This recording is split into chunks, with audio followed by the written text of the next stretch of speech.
Hello प्यार बच्चों, कैसे हैं आप सब। आपका एक बार फिर से स्वागत है हमारे एक और नए वीडियो में। तो आज का टॉपिक होने वाला है बहुत इंटरेस्टिंग, क्योंकि आज हम पढ़ने वाले हैं प्रत्यय। जी हाँ, आज हम तद्धित प्रत्यय को खत्म करने वाले हैं। तो देर किस बात का है, मैं हूं विक्रम आदित्य शर्मा। चलिए शुरू करते हैं। तो सबसे पहले मैंने यहां पर लिख लिया है तद्धित प्रत्यय का 9वां नंबर प्रत्यय इतच प्रत्यय। इसके पहले वाले वीडियो में हमने इसके 8 भाग बताए थे। तो आज हम 9वां नंबर इतच प्रत्यय सीखने वाले हैं बिल्कुल आसान तरीके से। तो आइए समझते हैं। तो यहां पर मैंने इतच प्रत्यय का लिख दिया है। कब प्रयोग होता है? इतच प्रत्यय का प्रयोग योग्य अर्थ में होता है। योग्य यानी कि जब योग्य वाला ऐसा शब्द निकले, अर्थ निकले, तो हम इतच प्रत्यय का प्रयोग करेंगे। कैसे समझेंगे? एग्जाम्पल समझेंगे। तो यहां पर मैंने एग्जाम्पल ढेर सारा लिख दिया, आइए समझते हैं बारी बारी से। अंकुर, अंकुर एक नाम भी होता है और अंकुर मतलब कि अंकुरित होना होता है। तो अगर अंकुर में इतच प्रत्यय जोड़ते हैं बनता है अंकुरितः, अंकुरिता और अंकुरितम। इसमें तीनों लिंगों में अलग अलग रूप बनता है और इसका हिंदी अर्थ होगा अंकुर से युक्त।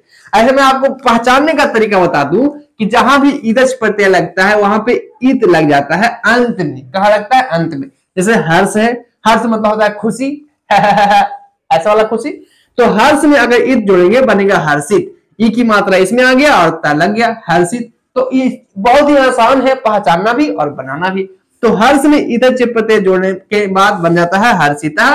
स्त्रीलिंग में हर्षिता और नपुंसक लिंग में हर्षितम, मतलब खुशी से युक्त। इसी प्रकार से कुसुम मतलब होता है फूल, इतच प्रत्यय जोड़ेंगे कुसुमिता, कुसुमिता और कुसुमितम मतलब फूलों से युक्त। ऐसे किसी किसी का नाम भी होता है कुसुमिता नहीं।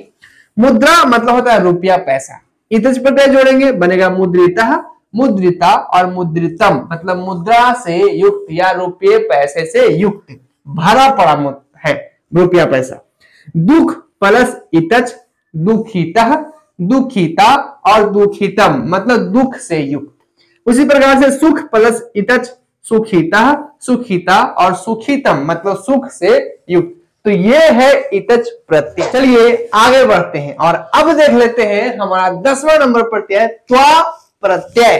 क्या कहता है? बहुत ही सिंपल है, आइए समझते हैं। तो कहता है कि त्वा प्रत्यय का प्रयोग भाववाचक संज्ञा बनाने के लिए किया जाता है। किसके लिए? भाववाचक संज्ञा बनाने के लिए किया जाता है। एक एग्जांपल समझेंगे और अच्छे तरीके से समझ में आएगा। तो आइए समझते हैं एग्जांपल। तो जैसे लिखा है महत, महत में त्वा प्रत्यय जोड़ेंगे बनेगा महत्वम। हाँ, एक बात और बताना भूल गया मैं कि त्वा प्रत्यय के जुड़ने से अंत में त्वम लग जाता है। क्या लगता है? त्वम। त्वा प्रत्यय जुड़ेगा तो त्वम लग जाएगा अंत में। इतना सिंपल सा नियम है। महत प्लस त्वा महत्वम मतलब महानता होता है। उसी प्रकार से मूर्ख प्लस त्वा मूर्खत्वम मतलब मूर्खता। पशु प्लस त्वा पशुत्वम मतलब जानवरपन या पशुता कह सकते हैं। जो जानवर जैसा हरकत कर लगे या जिसका गुण जानवर जैसा हो, कभी इधर उछल के जाना है, कभी उधर उछल के जाना है, कभी उधर उछल के जाना है, वो जानवर जैसा होता है। तो जिसका गुण जानवर जैसा हो उसको हम कहते हैं जानवरपन।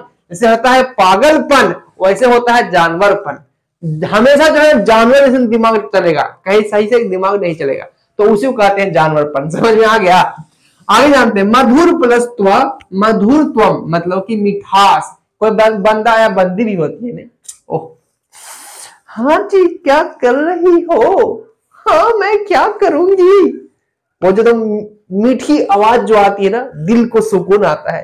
तो वही मीठा आवाज मतलब होता है मधुरत्वम मतलब मिठास, चीनी घोरल जो है ना आवाज, मीठा वाला आवाज। लघु प्लस त्वा लघुत्वम मतलब छोटापन और शिशु प्लस त्वा शिशुत्वम मतलब बचपन। मित्र प्लस त्वा मित्रत्वम मतलब दोस्ती। तो ये है त्वा प्रत्यय और इसी का एक और भाई है।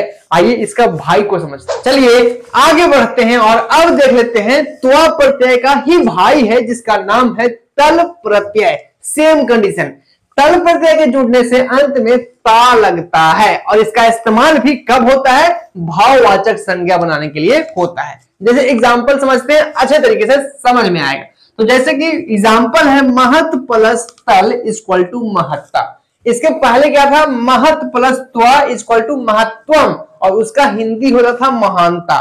यहाँ पे सेम चीज है, बस थोड़ा चेंजिंग है। महत में तल प्रत्यय जोड़ेंगे, बनेगा महत्ता, और इसका हिंदी भी महानता होगा। उसी प्रकार से मूर्ख प्लस तल मूर्खता, मतलब मूर्खता या मूर्ख या बेवकूफी। तो ये एग्जाम्पल पूछा जा चुका है, इसलिए मैं आपको कहूंगा इसको याद रखिएगा। पूछेगा कि मूर्खता में कौन सा प्रत्यय है, तो आप देखिए क्या है, लास्ट में ता है, और ता कब आता है, जब तल प्रत्यय जुड़ता है तब। तो मूर्खता में कौन सा प्रत्यय हुआ, तल प्रत्यय हुआ। उसी प्रकार से पशु प्लस तल पशुता, पशुता मतलब जानवरपन। उसी प्रकार से मधुर प्लस तल मधुरता मतलब मिठास। लघु प्लस तल लघुता मतलब छोटापन। शिशु प्लस तल शिशुता मतलब बचपन। और मित्र प्लस तल मित्रता मतलब दोस्ती। तो आपको ये याद रखना है कि जहां अंत में ता की मात्रा आ रहा है, समझ जाइए तल प्रत्यय है, और जहां अंत में त्वम आ रहा है वहां समझ जाइए कि त्वा प्रत्यय है। कौन सा प्रत्यय है, त्वा।